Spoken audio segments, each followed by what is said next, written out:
Mira, creo que la novedad más importante es el hecho de que el COVID todavía no se ha acuñado como un término formal, pero ya hay gente que está hablando de lo que le dicen el COVID crónico. Presentamos la entrevista del día. Gracias a Dios, el doctor César Mariscal, clínico internista, especialista en enfermedades crónicas y raras.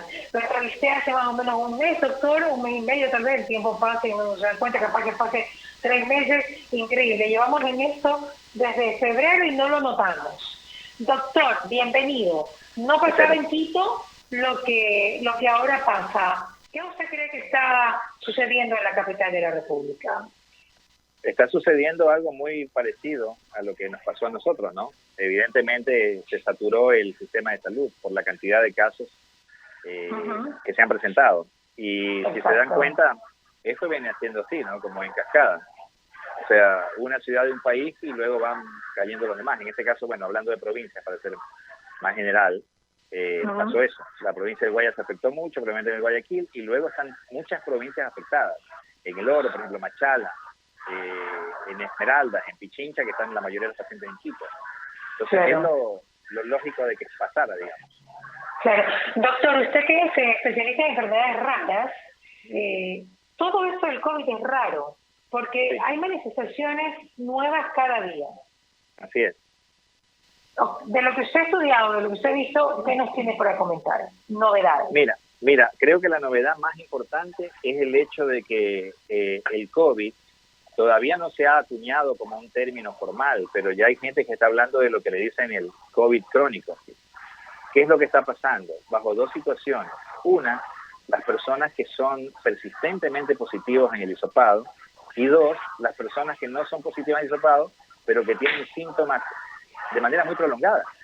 O sea, definitivamente hay gente que de la primera tanda, digamos de marzo, que siguen enfermos, ¿ya? De toda esa enfermedad, sí.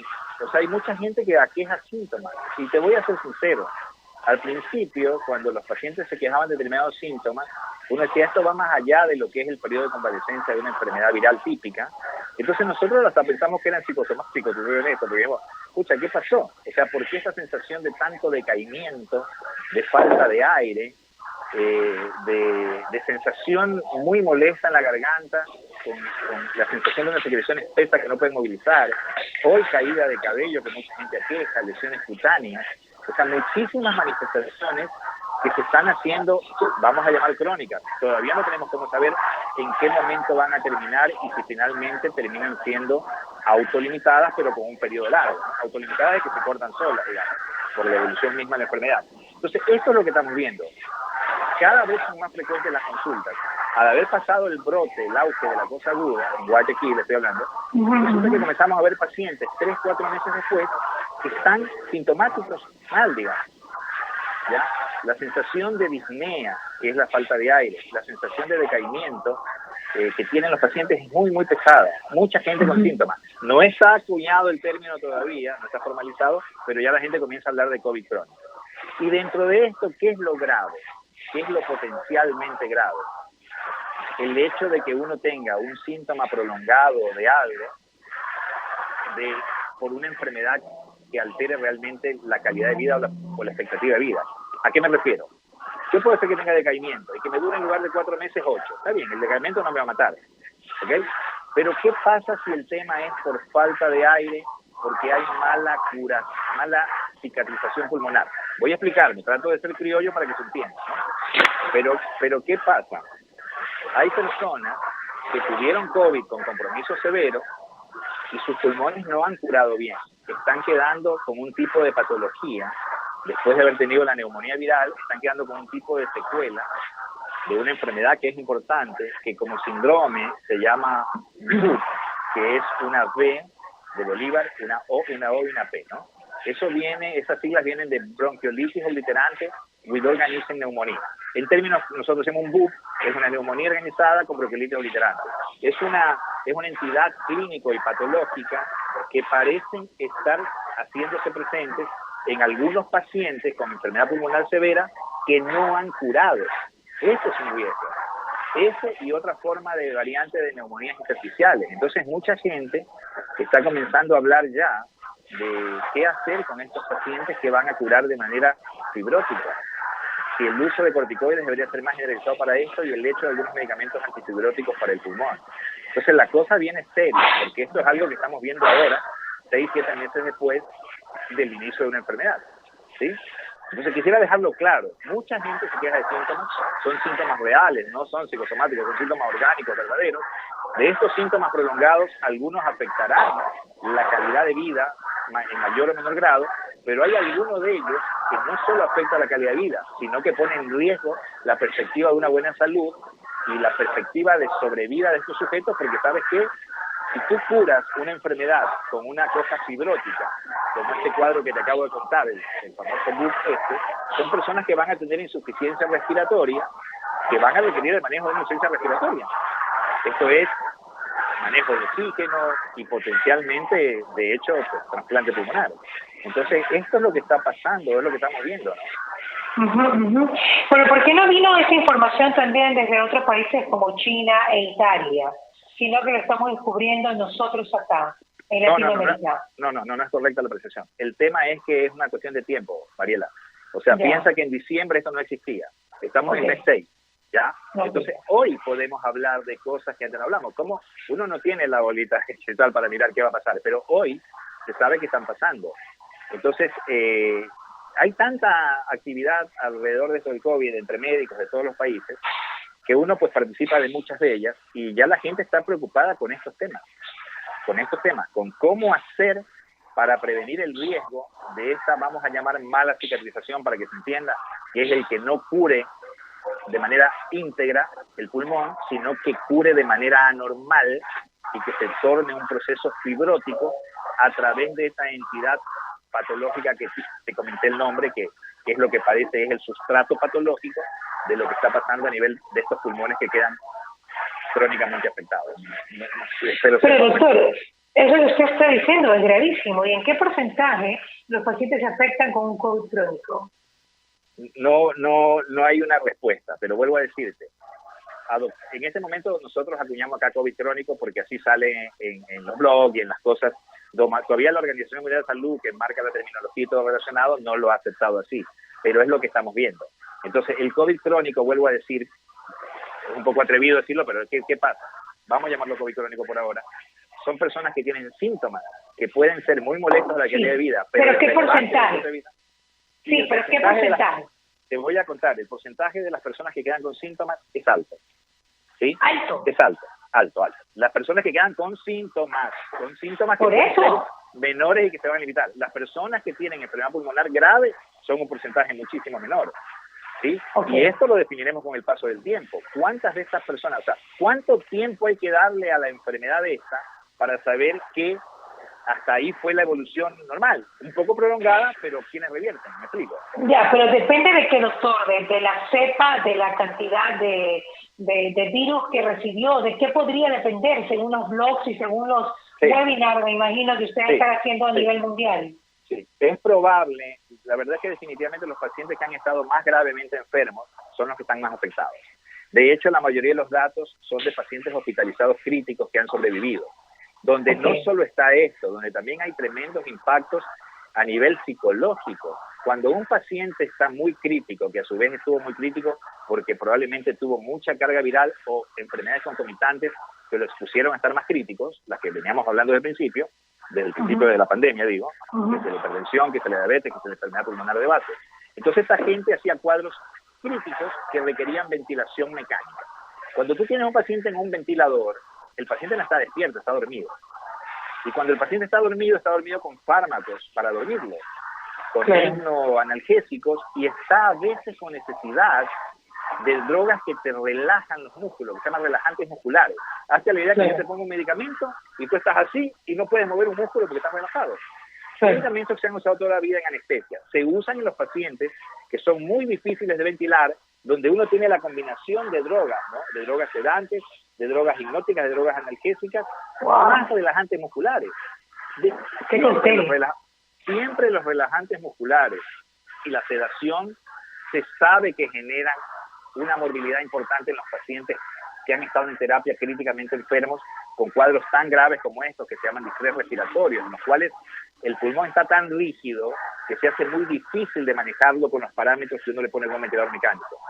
Todas estas cosas, la internación misma, las drogas, generan una cantidad de problemas, de trastornos neuromiopáticos, de debilidades, es complicado el tema. Y hay mucho impacto a nivel psicológico que cada vez se escribe más.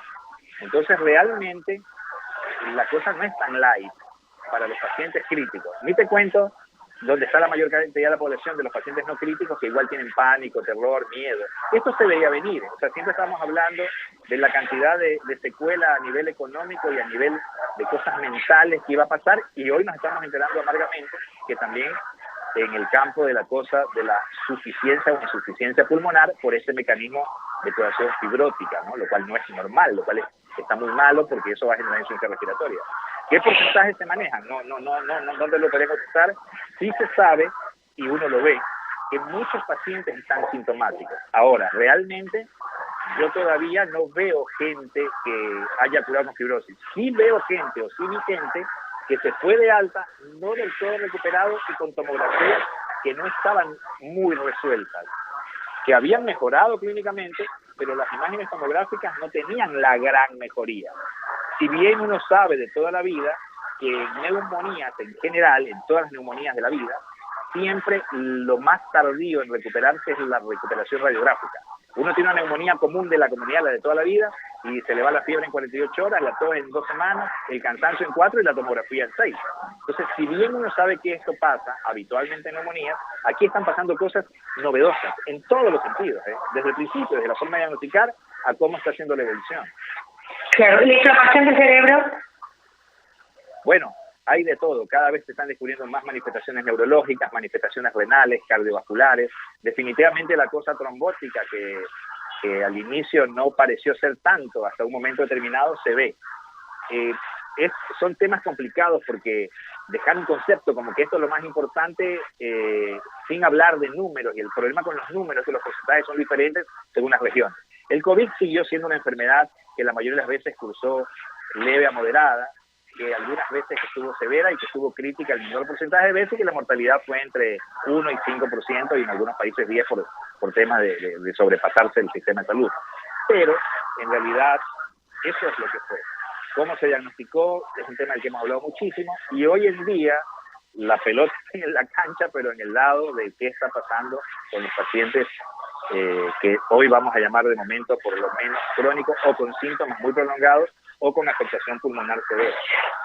Doctor, pero yo quiero preguntarle algo, porque ayer también salió, y ya lo había escuchado de varios médicos, que hay como más de 20 cepas, 27, 28, no me pregunto. Sí, hay un montón de cepas. Ok, no se puede identificar todavía si hay una cepa así, por ejemplo, como el papillomavirus, que sabe que esta cepa es la que causa cáncer, y esta no. Todavía eso no se puede determinar con el SARS. La verdad es que no. Hay ahí por ahí la cosa en cepas y en genética es difícil, o sea, es complicada hasta para uno que más o menos ha metido el tema, pero sí hay alguna alteración y mutación que ya está definida un gen X, ¿sí? Y es probable que esa mutación esté generando un problema, pero hablar de una cepa en particular que genere ese COVID crónico no hay todavía. Hasta donde yo conozco no significa que no lo sea, hasta donde yo conozco no. Pero claro. Ahora, ¿estas cepas pueden estar cambiadas en Latinoamérica, doctor? Parece que cuando hicieron las primeras determinaciones genéticas de los virus, por ejemplo, cuando llegó el virus de China a Estados Unidos, lo sacaron y era el mismito virus chino. ¿Sí? Muy similares. Después hay ciertas características, por eso se ven varias cepas, porque hay ciertas diferencias muy puntuales en la codificación genética que las hacen ser de diversos grupos. Pero es un tema que se está investigando mucho, pero no se puede encontrar un correlato clínico franco todavía. O sea, claro, es un tema más oscuro que claro, digamos. Claro. ¿Cuál sería entonces la recomendación para las personas que en este momento están pasando por COVID? Mira, una de las preocupaciones está siendo el hecho de las reinfecciones, que encima comienzan mucho a haber cuestiones pues no del todo científicas, y la gente cuenta y que menganito tuvo esto, que el otro. ¿Cuál es la realidad hasta ahora? La realidad es esta: cuando uno monta inmunidad contra el coronavirus, ¿sí? Nosotros medimos un parámetro de las varias cosas que podrían protegernos. Este parámetro que nosotros medimos desde el punto de vista inmunitario es la inmunoglobulina, ¿ya? Pero te cuento, hay como dos grandes formas de inmunidad. La una se llama inmunidad humoral, que está dada por linfocitos B, que se media a través de anticuerpos, lo que medimos en COVID, pero también hay una inmunidad mediada por otro tipo de células, que ya no se llama inmunidad humoral por linfocitos B, sino inmunidad celular por linfocitos T. Básicamente por linfocitos T protectores, CD4, CD8, lo que venimos conociendo hace mucho por el tema del HIV. La gente le suena conocido. Okay. Eso de CD4 o CD8 es como la célula de identidad de la célula, ¿ya? CD viene de Cluster of Differentiation, es la diferenciación de grupo que esa célula tiene. Entonces, nosotros estamos midiendo una parte de la inmunidad humoral mediada por linfocitos B con la formación de anticuerpos. Okay. ¿Qué le pasa a esos anticuerpos? Ojo, atentos, la inmunidad celular no la estamos viendo, solo vemos la inmunidad humoral por ahora, que es objetivable, que es medible en el laboratorio. ¿Qué está pasando con los anticuerpos? Está pasando que según la situación clínica que el paciente haya tenido, si fue asintomático y formó anticuerpos, esos pacientes tienden al tercer mes a tener valores mucho más bajos de anticuerpos que al inicio y de hecho pueden desaparecer. ¿Qué porcentaje de eso? Es variable. Si 32, si 45%, si es variable. Cuando el paciente ha estado mucho más sintomático o mucho más severo en su enfermedad, monta niveles de anticuerpos en general más altos y estos anticuerpos, que suelen ser neutralizantes de infección, tienden igual a bajar. Una cifra es, bajan el 65% de su valor en el 32% de las personas, en un estudio este, ¿ya?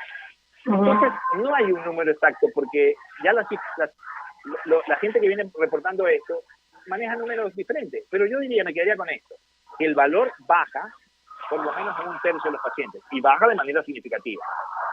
Y esto expone a que uno se reinfecte, es el gran tema y la gran pregunta. Aquí es cuando comienza ya la especulación que menganito tenía una IgG que se vuelve a infectar. Que yo la verdad que no se puede asegurar. Yo particularmente no lo veo, pero entiendo que puede ser una realidad para otros. ¿Usted ha visto pacientes reinfectados, doctor? Sabes que justamente digo que no, ¿no? O sea, yo la verdad es que los pacientes que dimos de alta. Ojo, tampoco he visto 50.000. Pero cuando uno ve el número... Usted está en una clínica donde va mucha gente. Indiscutible, bueno, de esos pacientes no los hemos visto reinfectarse, por lo menos hasta ahora. Que se han ido y estamos en espera de ver cómo evolucionan con el tema que comentaba de su asunto pulmonar, es otro tema. Pero que alguien haya llamado para decir, me voy a reingresar o porque tal cosa, no lo sé. En realidad, me parece que ese es un tema que todavía uno no lo encuentra de manera muy formal. Claro. ¿Sí? El otro día yo escuchaba a alguien en CNN, un tipo de un hospital pequeñito de Texas, y lo entrevistaba uno de los chicos de ahí, y el hombre hablaba, ¿no? Pero hablaba mucho en porcentaje de un hospital pequeñito de 100 camas, pero él hablaba en porcentaje, y cuando uno habla en porcentaje suena mucho. Si yo tengo el 80% de mis pacientes, tú te sorprendes y por ahí son 3 pacientes, ¿me entiendes? Entonces, claro, el hombre hablaba que el 5% de la reinfección, y yo la verdad es que me parece que ahí había poca seriedad en lo que decía. Cuando uno va a leer lo que es leíble, lo que uno debe ir, donde están las cosas críticamente analizadas, mucho no se encuentra de eso, pero comenzará mucha historia a decir de gente que se lo infecta. ¿Qué sí se sabe? Habíamos comentado hace un tiempo que los pacientes, yo te lo había comentado la vez anterior, que los pacientes que se hisopaban y eran negativos 2 veces, podían tener una vez posterior un positivo, pero que generalmente no se acompañaba de ningún empeoramiento clínico. Y también habíamos comentado que había un experimento con monos, con macacos, rezos, que les infectaban, se mejoraban y los querían reinfectar y no se los podían reinfectar. Pero hoy se hacen estudios más tardíos con los mismos monos y por ahí sí pueden llegar a colonizarse de virus sin enfermarse mayormente. Entonces es tan complejo el tema este. Claro, es variado. Todavía no está dilucidado. Entonces, doctor, doctor, ya para finalizar, el tema de la vacuna, ¿usted la ve como una posibilidad o ahora con tantos cambios y tanto desconocimiento en realidad, porque me preocupa, enseguida viene a mi mente con todo este desconocimiento de que no se sabe cómo el virus realmente actúa, ¿cómo se puede entonces pensar en una vacuna que realmente sea importante y amplia, ¿no? Para cubrir el cuerpo. El asunto es que si es lo que se aplica a la influenza, ¿no? Que cada año hay un cambio Sí, a ver, en el virus. yo estoy de acuerdo y yo creo que mucha gente estaría dispuesta a vacunarse cada año sin ningún problema. Pero el problema es que es el tema de las cepas, es el tema de cuál afecta, o sea, cuántas vacunas habría que ponerse si hay tantas cepas. No, es que es como la influenza. Como pasa con el papilomavirus, que solamente cubre 3, 4, 5 cepas. Hay en influenza, hablando de problemas respiratorios, cada año la gente se vacuna con la cepa del año. O sea, me explico, lo que se ve... Pero lo que pasa es que aquí las cepas están cambiando muy rápido, doctor. Así son los coronavirus. Tienen un comportamiento un tanto así. Entonces, ¿qué va a pasar? La vacuna, la verdad es que por ciertos elementos de cosas muy básicas, de ciencia básica, mejor dicho, que tiene que ver con contra qué parte del virus va dirigida el anticuerpo que producen, parece que es muy promisorio el hecho de que la vacuna sea útil. Esto es lo que se piensa. Ahora, a nivel comunitario, habrá que vacunar a la mayoría de la gente para que cuando estemos vacunados, un porcentaje determinado, que va a ser más de 60, 70%, entre vacunados y gente que desarrolla inmunidad por haber tenido la enfermedad, como para que ya el número de pacientes que potencialmente sean infectables ya disminuya mucho. Entonces ahí la epidemia se controlará. O sea, la vacuna es necesarísima. La vacuna es necesaria para resolver un problema de ahora, ¿sí? Y después iremos viendo qué pasa, pero todo es posible. De hecho, hay proyecciones matemáticas de qué va a pasar con este tema de los rebrotes, con cuántas personas se afectarían. Ayer salió que en Guayaquil en agosto hay un rebrote y alguien lo analiza desde afuera y dice, bueno, depende de si el virus se atenúa o no. Si el virus se atenúa y la capacidad de infectar 1.2 personas versus 1.6, que parece poquito en la capacidad de infectar, a nivel del número absoluto es muchísima la diferencia. Entonces hay tantas variables en el comportamiento, en la biología mismo del virus y del huésped, y en la interacción virus-huésped, que en realidad se hace difícil al haber variables tan inconstantes de hacer una predicción. La teoría de que los virus se debilitan y que el coronavirus se debilitaría, ¿es una posibilidad? Mira, la observación clínica es de que los pacientes tienden a tener cuadros más leves a lo largo del tiempo, ¿no? Ya.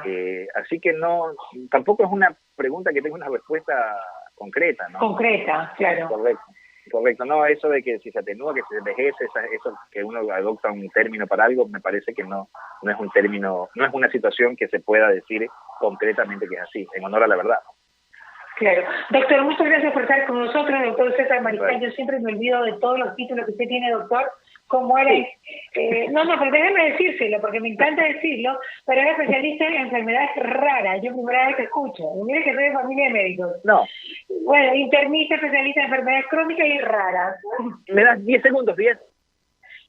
Sí, ¿qué? Sí, es que en realidad, si llegan a escuchar otros médicos, dicen, este Mariscal se está mandando a la parte, y nada que ver. Yo soy un médico internista.